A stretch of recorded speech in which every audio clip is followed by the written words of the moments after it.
Hello, my name is Mr. Davies and I'm the Head of Mathematics at Asclepius. I'm here to talk to you today about one of your core option choices, which means it's something you have to do, regarding GCSE Mathematics and GCSE Numeracy.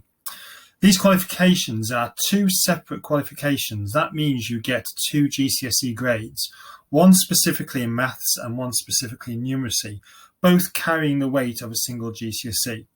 So it's really important that when you take these, as you move into year 10 and 11, you put in your best efforts into these studies, as you will come out with two qualifications.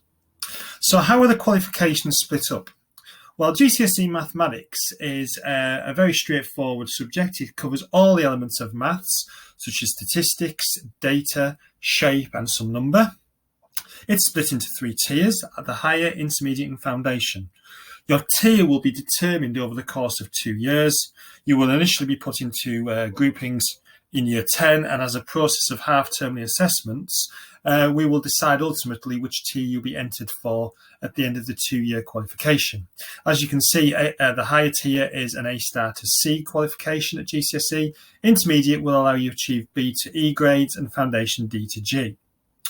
The qualification is all exam based, and Unit 1, which is your first paper, is non-calculator, and Unit 2, which is normally taken a week or so after Unit 1 in the exam season, is calculator allowed. Again, you can see there are minor differences in the times taken for each exam. Specifically, higher and intermediate take 1 hour and 45 for each paper, and foundation takes 1 hour and a half. Each are equally weighted, so Unit 1 accounts for 50% of your GCSE Maths qualification, and Unit 2 is the other 50%. When we talk about GCSE Maths in general and numeracy, it allows us to develop the skills and understanding for maths in life. Numeracy, which we'll talk about in a second, develops maths in real life and has a number base to it. So these will be more extended questions regarding real life examples such as household bills, working out wage slips, and VAT and bank accounts. Within maths itself, it is very much historically as an old maths qualification would have been, involving your algebra, your shape, and your data.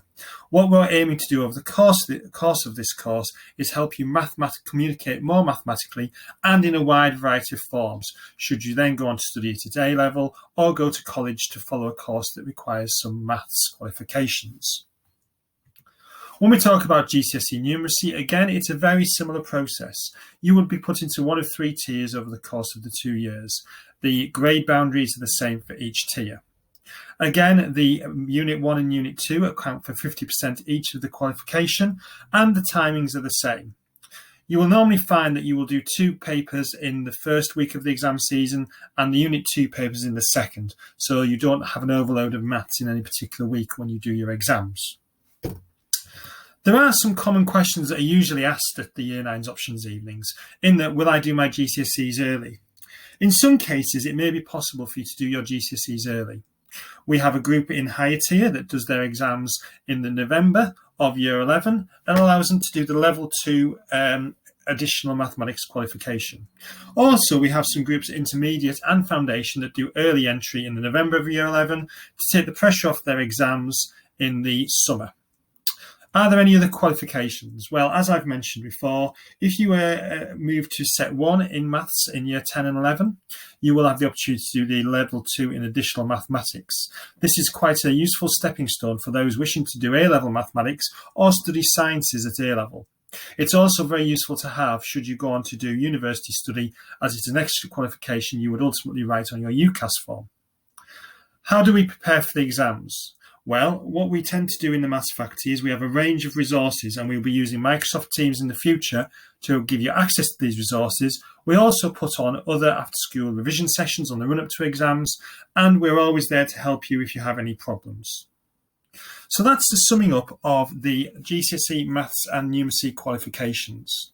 We also run another subject in the Maths faculty called the LIBF Finance Level 2 qualifications, and you will find that within the playlist on the Year 9's options evenings list. Many thanks for your time.